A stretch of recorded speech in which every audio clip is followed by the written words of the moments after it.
Australia are once again Rugby League World Champions after beating Samoa 30-10 overnight at the Theatre of Dreams. Sean, I was listening back to our podcast from last week. I believe you said something like 30-12. Fucking pretty close. Yeah. I felt 5-2 kind of made sense. So, the Australians will get out in front and then let a few easy ones in, which kind of happened with the intercept try to Crichton and a big cutout ball for Luai for the score of the other one. So, not unsurprising. The final was played last week against New Zealand, and they just had to make sure they did the job. Yep. Otherwise, it would have been talk about an all-time choke. Almighty boil over if Samoa got the job done. Yeah. Let's go back into the prelude, the all the hype around the match. Dwayne "The Rock" Johnson, can you smell what the Rock is cooking? How throbbing was Peter V'landys' brain? His all the things. He's got 300 million followers, and after the Rock, the NRL, exactly, NRL about the Samoan rugby league team going would be lucky to have. I still don't think he knew the difference between rugby and rugby league. Who cares? In this, but he was shouting out his Usos. Yeah, which I thought that. Did you see Tua did one as well? Oh, Tunga Vailoa. Mm-hmm. No, I did not. He did. It's their bye week, I think, at the moment, and he was in the gym at Dolphins facility, and he did one as well. So, there you go. No, I did not see that. A few. Big American sports stars / massive celebrities in The Rock. Yeah, The Rock. Giving a shout out to the small team. I think the scenes in Sydney, the block and hole roads with all the flags waving, the big small photos, they got behind it. So it was great to see them get behind their team for the. I believe it was their first final, and I think did they go out to Tonga in the semis last time? Potentially. Well, they beat Tonga this time to get here. So it might have been the quarters. I don't know if they'd been to a semi-final before this. So finally going don't have deep. To chase that up. Finally, I think we talked about that last week anyway. I see down here, Google Jerome Luai Daddy. No, because I swear he replied back to The Rock saying something like... no. He said, he did say, that's my daddy. Something like that. I just thought that was funny. I think Cam Munster might be your daddy. A little, But, it's a good game. What about the how they do the traditional dance beforehand? Right up in the grill.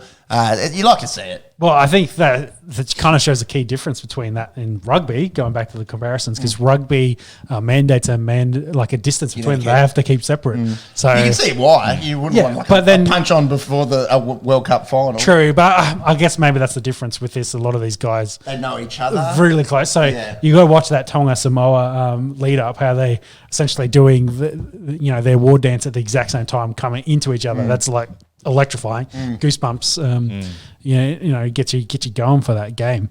I think it was awesome to see. I guess the biggest concern was Old Trafford. The pitch, 5 metre in goals. 2.5 of it being real grass and the rest of it being synthetic, and then the big ditch drop off into the field for drainage. So it's I don't know what of course you said it before, they wanted to play that at the Theatre of Dreams, but could they have done elsewhere? But this is something I learnt from construction and not any ethnicities. In fact, I can say it. WOG construction. What you do here, right? So you're meant to have a 100-metre field. Yeah. Just take 1 metre out of each. So rather than having 10 metres, just do 9 metres. And then spray it as 10 metres. That gives you 10 metres across the whole field. That's 5 more metres on the end. Okay. Yeah. Shout out to all the wogs out there. Don't come after me, fellow wog. 2 Z's, 2 L's. Yes.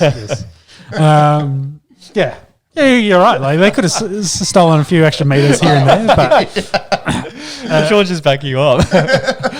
Just cut it short. Just a metre. No one's going to be able to tell. Yeah. No, because it sticks out. It sticks out like a sore thumb. Those in-goals. But no, if you measured 9 metres and painted it as 10, each 10, no one would know. Yeah, exactly. And I think it's a fair point. The play pitch itself didn't need to be full length, and then the in-goals too short. Oh, and I know it doesn't have to be the full, take an extra 9 meters from the in-play field.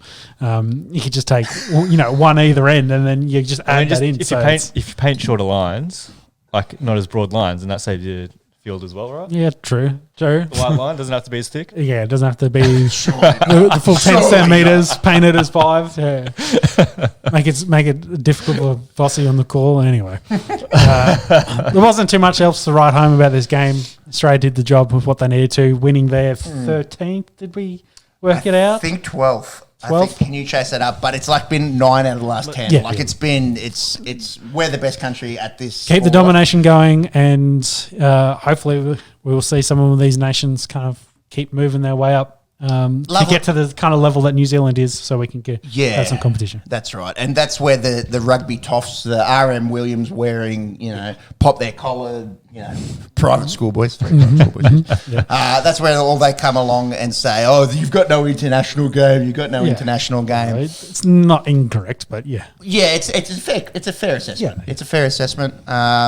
It was Australia's to lose the whole time, and the Australian public. Could you imagine the news this morning had they have lost? When you've got a world, Nathan Cleary would have been he would have been hung, drawn, and quartered. 100%. Look, it's I suppose it's just the state of rugby league. It's really only played in the north of England, in Australia, obviously, New Zealand and the Pacific Islands. Yep. Yeah, agree. So it's kind of just the way it is. It has, however, given me this slight iota of interest in the Rugby World Cup, which will be next year in France. Yes, yeah, I agree. I'll just quickly shout out to Trell Mitt, 2 tries, very good. Yep. James Tedesco, 2 tries. Who's man? Did they give a tournament? It was Golden Boot, wasn't it? Oh yeah, can you chase that up? Because I think it was it Joseph? Manu. Actually, I think might have won it. I think it was Joey Manu. I did say that during the week. Yeah, because I saw the picture of it, and it was a bit of a shit show of like how they did the presentations for it. They had like a shitty small banner, and it was kind of like, I think they just impromptu threw together, and it was like, here's your trophy, and then that was it. I was like, under 12s. Yeah, exactly. Div 2. Yeah, a few of those coaches awards. What was I going down? Trail me, Teddy. Liam Martin scored again. Liam Martin got another one. Yep, the Temora Terrier. Yeah, how many? It's 9 out of the last 10 I saw, and I think it's 12 now. We've got total 12, and that's as of 12. today. As of today, and what New Zealand has? Actually, is it as of today? New Zealand has 12 2, and England has 3 or something. It's pretty one-sided.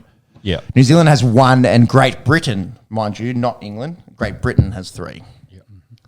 So it's pretty one-sided, but it's good development of these Pacific nations in Samoa and in Tonga, and anyone that says, oh, they're born in Australia and they shouldn't play for them, the dinosaurs should fuck off, because it would really be one-sided if all the Samoan and Tongan Australian-born players had to play for Australia. That is a bit of a talking point, because it came up again during the week that they should change the state of origin rules for that. If you you're under 13, you're in this country, even though you weren't born here, even if you want to represent who the fuck cares about who you want to do international. If you've lived in Queensland or New South Wales under 13, then you're right to represent your state. Interesting. So essentially eliminating the international play of it. So allow guys like Victor Radley to come back, and then but kind of wouldn't be for him because it's tier 1. No, eliminate that. So no one cares about internet. No tier stuff. Yeah, so that conversation really kicked off, because you're now seeing Samoa kind of in Tonga entering that conversation. You don't want to make them a tier 1 and then rule all these guys out. Oh, could you imagine? Exactly. So it's just like, but who cares about the international in that regard? Like let the international guys play for the international teams, and don't force them to have to play for Australia if they don't. Yeah, I agree 100%. So, if you had stringent rules around around Samoa and Tonga, like Lebanon, like how many of these guys live in Lebanon, or how many are Lebanese ancestry people from Sydney? Yeah, exactly. Same with the Italian team. And I think for our country, especially being as multicultural as we are, it's great. I think it's good for multicultural. So we shouldn't limit that in that way. It's just like, hey, if you grew up in the state, you're under 13, fine, play for the state. If you want to play for any of the international teams that you had some heritage, cultural, or I've covered it. Yeah, heritage and cultural What else? lineage. Any of that, then you're fine. Who cares? I think that's all above board. Honestly, Definitely. Yeah, that definitely promotes the international game, and then it also makes it so much easier for us to talk about eligibility for state of origin. Yes. We just have to check some birth certificates and birth dates. Make sure it's all correct. Game itself, Crichton getting the 10 in the bin. Thoughts around that one? Yeah, a fair leading elbow was. Yeah. It was, above the horizontal, as you will. So, it copped him fair on the chin, and I think he knocked the dude out, and he didn't come back. So I think it was fair for the sin bin. Should it have been a send off? Yeah, some chat about that. I think from was it Matt Parrish, the Samoan head coach. I think he's like, hey, we lost our guy. They should have had the same. Probably not, because I think it was more like, I think you said it there earlier. Reflexive, defensive, not like he wasn't throwing an actual elbow to knock the dude out. Like if it was an actual initiation of a fight, then more than welcome for the send off.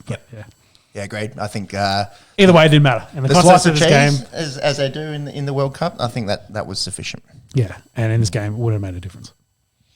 Oh, it's 14-0. If you go to 12 men, maybe when that happens. Just more room for Latrell and Adokar to run right. What they have one less play, take the ball out of Crichton's hand and give it to Trell mid. Yeah, exactly. Just pass it longer. Give him a bit more room, a bit more expansive football. No. Well, that's the Rugby League World Cup.